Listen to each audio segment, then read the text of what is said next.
सच्ची मुठभेड़ के दर्शकों को सतीश धर का प्रणाम। आज हम इस पटल के माध्यम से कश्मीर के प्रतिष्ठित हिंदी कवि स्वर्गीय मोहन निराश की कविताओं पर चर्चा करेंगे, जिन्हें संकलन का रूप दिया है उनके यशस्वी पुत्र डॉक्टर उपेंद्र नाथ रैना ने। और संकलन का शीर्षक है ऋचाएँ नीलकंठी। इसका प्रकाशन अयन प्रकाशन उत्तम नगर नई दिल्ली ने किया है। यह संकलन वस्तुतः हमारी स्मृतियों में आज भी जीवित कवि मोहन निराश को सच्ची श्रद्धांजलि है, जिसके लिए डॉक्टर उपेंद्र नाथ रैना बधाई के पात्र हैं। ऋचाएँ नीलकंठी की कविताएं कश्मीर घाटी के इतिहास से लेकर आदमी के बाह्य और भीतर के आतंक का विस्तृत वर्णन प्रस्तुत करती है। संग्रह के 5वें क्रम की कविता आदमी ने जो पहले की कुछ पंक्तियां दृष्टव्य हैं और जो आतंक का एक पूरा चित्र कविता के साथ पाठकों के सामने प्रस्तुत करते हैं। कवि मानता है कि आदमी ने जो पहली कविता लिखी थी वह आग थी, और इसी कविता में आगे जाकर कवि कहते हैं कि आतंक केवल विस्फोटकों का ही नहीं होता, वे कागजात भी कम नरमेदवादी नहीं जो लाल फीते से कमर कसकर तुम्हें फालतू बनाने पर बधित होते हैं। और जब ऐसे दिमाग बात सुनने समझने से इनकार करते हैं, तब सही सशक्त शब्द का हथियार उठाना कोई गलत नहीं। कविता से गर्मी और रोशनी का काम लेना तुम्हारा धर्म है, और रद्दी को जला डालना संवैधानिक अधिकार। वस्तुतः ऋचाएँ नीलकंठी की कविताएं वे शब्द हैं जो शून्य और शून्य के बीच सेतु का कार्य करते हैं। ये कविताएं उन ऋचाओं की मानिंद है जिनकी पवित्रता हवन संहिता के साथ जुड़ी है। ऋचाओं के समान जब ये शब्द कविता बन जाते हैं, अग्निबन प्रज्वलित होते हैं। संकलन की एक कविता है क्या खोजते हो इस अग्नि में। कविता में ऋचाओं का संबंध अग्नि से जोड़ते हुए कवि निराश लिखते हैं, क्या खोजते हो इस अग्नि में संविदा जो जलने से अभी बच पाई है, अथवा वे ऋचाएँ जिसके उच्चारण के साथ आहुतियाँ पड़ती रहीं इस होम में, अथवा तुम खोजते हो प्रकाश या गंध। दोस्त, यह सब होगा ही होगा। इस अग्नि में खोजना चाहते हो तो खोजो वह शब्द जो सेतु होता है शून्य और शून्य के बीच, जो सेतु होता है समय के किनारों को मिलाता हुआ शब्द, जो पहले सूर्य से शब्द कहलाया जाता रहा है।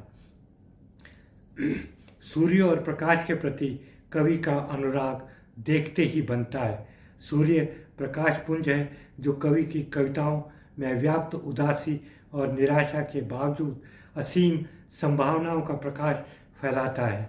असंख्य कवि उपमाओं के साथ सूरज कवि मोहन निराश की कविताओं में विभिन्न रूपों में आया है। यह सूरज की संग्रह की पहली कविता अब आस्तीनों में सांप से उदय होता है और अधिकांश कविताओं में अपनी उपस्थिति दर्ज कराता है। संग्रह की दूसरी कविता आज एक अंतिम कविता में कवि सूरज पर जल तो चढ़ाना चाहता है, लेकिन पवित्र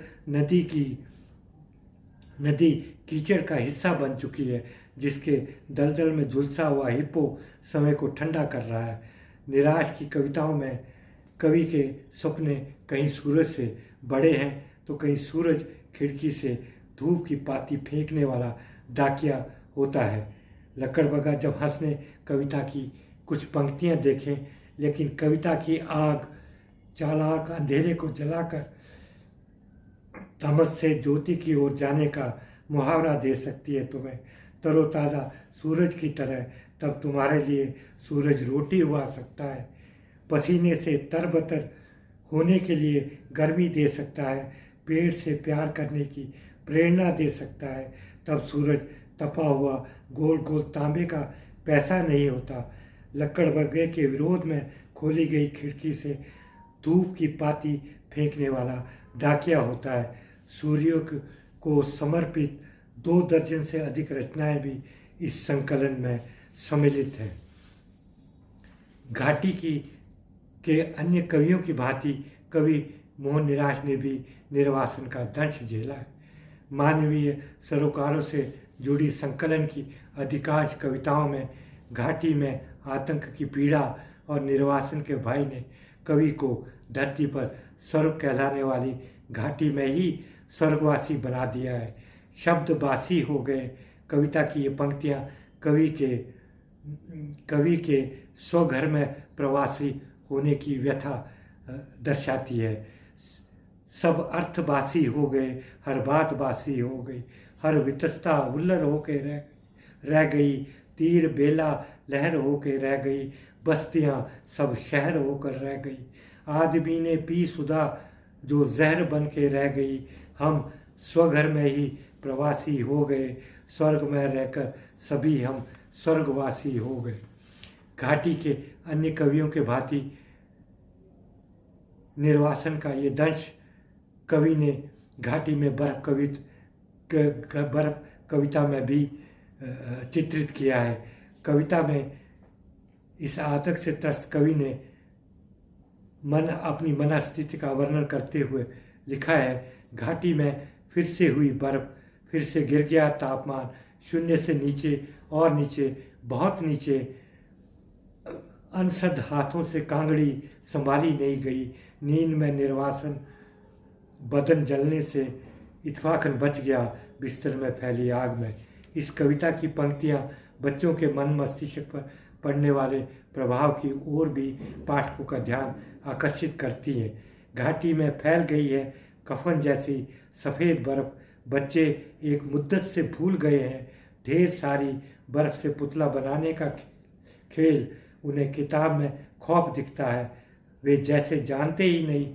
जिल्द मैली होने पर बदल जाती है, आसमान से उतरा है ढीठ अंधेरा, और बच्चा वारदात के बहुत समीप धार पर खड़ा आग की व्यवस्था होने तक परेशान रो रहा है। किस तरह से आतंक नए संस्करणों में आता है कविता में, इसका भी कवि ने बखूबी उल्लेख किया है।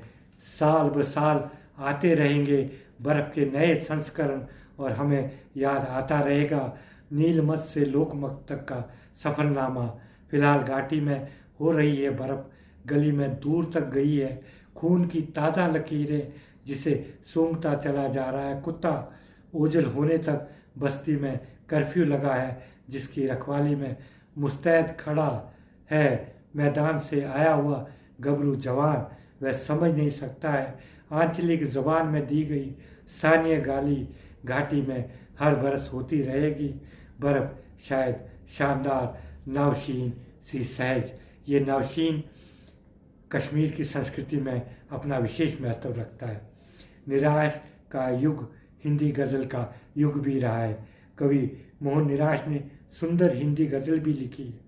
हिंदी गज़ल में उन्होंने स्थानीय परिवेश को इस तरह से उजागर किया है कि गज़ल का हर शेर अपना असरदार प्रभाव देता है। कांच टूटा धूप का दलदल हुआ, मैं ही था जो रंग से घायल हुआ, जब कभी अखबार में मौसम पढ़ा, मैं धुएं की कैद में पागल हुआ। काल घिसता जाए मुझको जन्म से, काठ का टुकड़ा था मैं संदल हुआ, मर गई ललजद हमारे चौक में, लाश बदबूदार व्यथ का जल हुआ। मैं समुंदर हो गया प्यासा रहा, प्यास इतनी बढ़ गई बादल हुआ, खूब से जो खूब तर निंदक मिले, खुरदरा कबीरा सहज मलमल हुआ। बात सदियों की मैं मारा गया, खून ताज़ा है कि जैसे कल हुआ।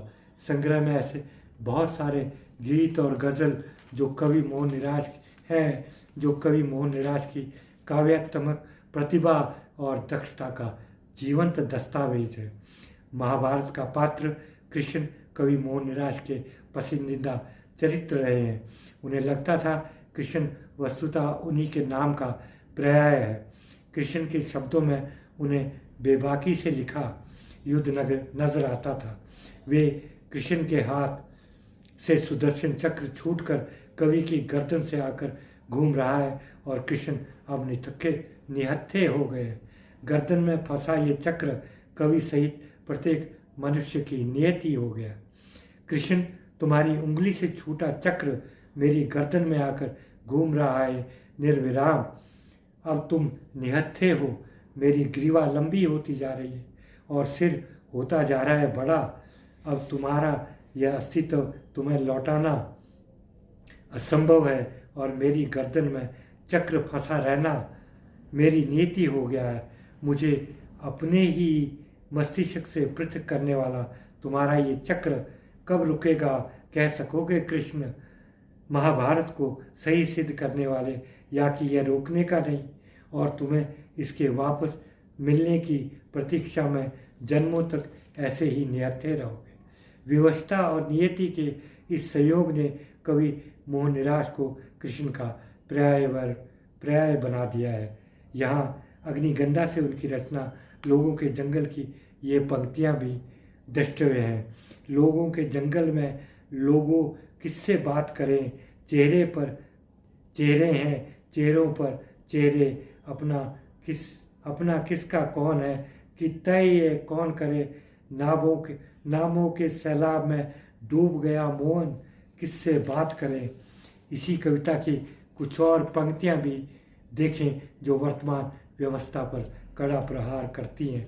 हमें मिली आज़ादी, घर बार मौसम तेजाबी, यह भी हुई मुनादी, दिल्ली दूर अभी है, पूछे दिल्ली वासिन किससे बात करें। सत्यमेव जयते से पूछा, सत्य किसे कहते हैं? संविधान में जो लिखा है या जो हम सहते हैं। पांचों परमेश्वर अंधे हैं, कौन करे मूल्यांकन, किससे बात करें। ऋचाएँ नीलकंठी कवि मोहनिराश के कृतित्व के समग्र मूल्यांकन की दिशा में एक सुंदर प्रयास है।